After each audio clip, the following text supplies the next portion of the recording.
So I recently read this book, Atomic Habits by James Clear, and I loved it so much that I wanted to share my 8 favorite lessons from it. I think they're very powerful ideas that are changing the way how I approach my daily habits and my productivity in the hope that you'll find some of them helpful. Now, James Clear, if you haven't come across him, is a renowned expert in habit formation, decision making, and continuous improvement. Atomic Habits is one of the most practical and actionable books on building good habits, breaking bad ones, and making small improvements that leads to massive results over time. If you're interested in personal development and productivity or just strategies to improve your life, then I hope you'll enjoy this video, and I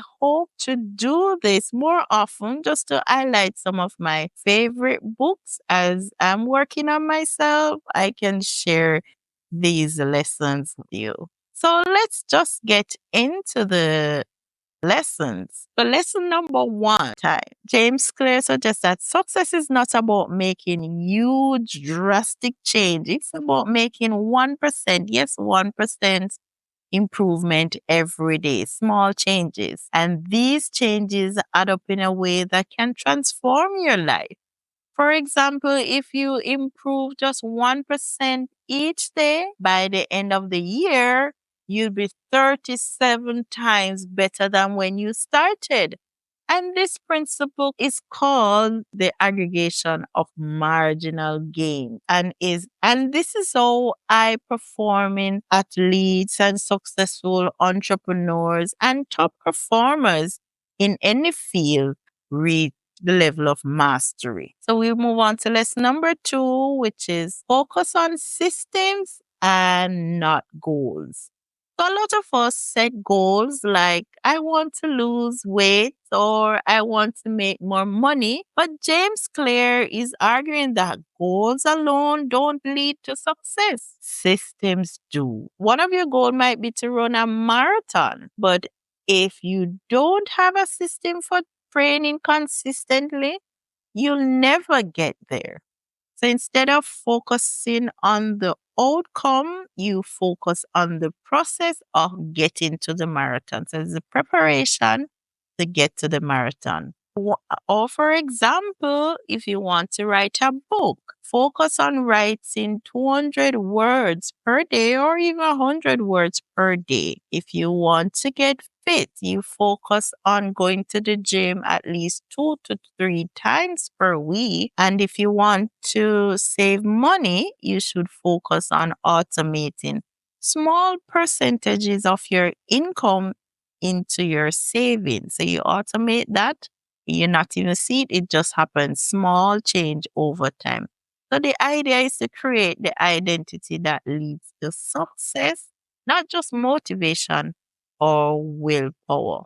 So lesson number 3 is identity-based habits are more effective than outcome-based habits. So most people set habits based on what they want to achieve, but James Clear suggests a more powerful approach. He said that you should focus on the person you want to become. Like instead of saying, I want to write a book again, you say that I'm a writer who writes every day. So you practice writing because you're a writer. And when you shift your identity, your habits follow naturally. So every action you take is a vote for the type of person you want to become. Like I'm creating videos for YouTube. I'm a YouTuber and I be a YouTuber every day. Okay. So next we move on to the next habit is make good habits easy and bad habits hard. He introduces the 4 laws of behavior change. And one of the powerful law is that you make good habits easy and bad habits hard. If you want to exercise, you take out your work clothes from the night before, so it's easy to just put on the clothes in the morning when you get up so you're ready to exercise. And if you want to read more books, you want to make the books accessible, so you put them on your pillow or at your bedside table. If you want to eat healthier, you prep the healthy meals in advance. So when you're hungry, you just get that healthy meal. And on the flip side, if you want to break bad habits, you make them inconvenient to you. So, for example, if you want to stop scrolling on social media, you have to delete the app.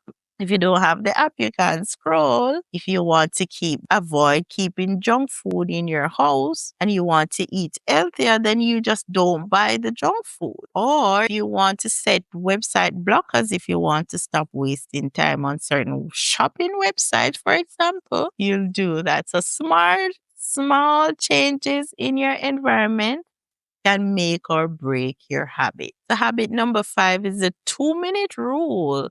You make the habit so easy, you cannot say no. So one of the biggest reasons people fail at habits is that you start too big, trying to do too much at once. And James Clear is suggesting that you use a 2-minute rule, which means that making the new habit so simple that it takes less than 2 minutes to do. So instead of I will read 50 pages of the book today, you just start by reading 1 page a day and you build that habit until it becomes automatic. So instead of saying I want to work out for an hour, you start with a workout for at least 10 minutes or 2 minutes and do the push up if that's what you can do. So once you start, the momentum will kick in. You get the momentum and it becomes easier as you go. So the hardest part of the habit is just starting it. So make the starting as easy as possible. So now we are on to lesson number 6. It says never miss twice. It's the power of consistency. Everyone mess up their habits once in a while. I do all the time. You might skip a workout, you might eat unhealthy food, you might miss a day of writing and miss a month of recording on YouTube, and that's okay. The key is never to miss it twice in a row. So one missed day won't ruin the progress, but when you let it happen twice and over, it's starting to become an habit again, and it's easier to slip back into that old habit. So he's saying that missing once is an accident. Missing twice is the start of a new habit. So if you miss the workout, make sure that you show up the next day. If you eat unhealthy, make sure the next meal is a healthy meal. Or even if it's just taking that time to make sure you catch up on the one you missed. So we're on to lesson number 7 now, is to track your habits. Stay accountable. What gets measures gets improved. So one of the best ways to build habits is to track it. So what you want to do, you can make simple markings on your calendar. So you have a streak. So the goal is to never break the streak. You have 20 days in a month, you have 20 days streak. Even small tracking methods can create a sense of accomplishment, and it helps you to stay on track with your goals. And the last lesson is lesson number 8. We have environment shapes your behavior more than your willpower, as mentioned before. James Clear explains that your environment is the invisible hands that shapes your habits. You have to be careful what and who you're around. So if you want to make a habit stick, you have to design the environment for the success. If you want to work out more, you join a gym that is closer to your house than the one that is further away. And if you want to get up early, you move your alarm clock across the room. So you have to get up out the bed to get to the alarm clock. It is much easier to build good habits when your environment supports them. So on that note, Atomic Habits is one of the most practical books on behavior change and personal development. And that's what I'm working on right now. And one of the biggest lessons I've learned is Small habits, when done over time consistently, can lead to massive results. So, if you struggle with consistency, motivation, or breaking bad habits, I highly recommend this book. And if you enjoy this breakdown, write in the comment section below and write one habit that you're trying to work on and what you're going to do to break that habit. And remember, hit the subscribe, the like, and share subscribe button. And I'll see you in the next video. Bye.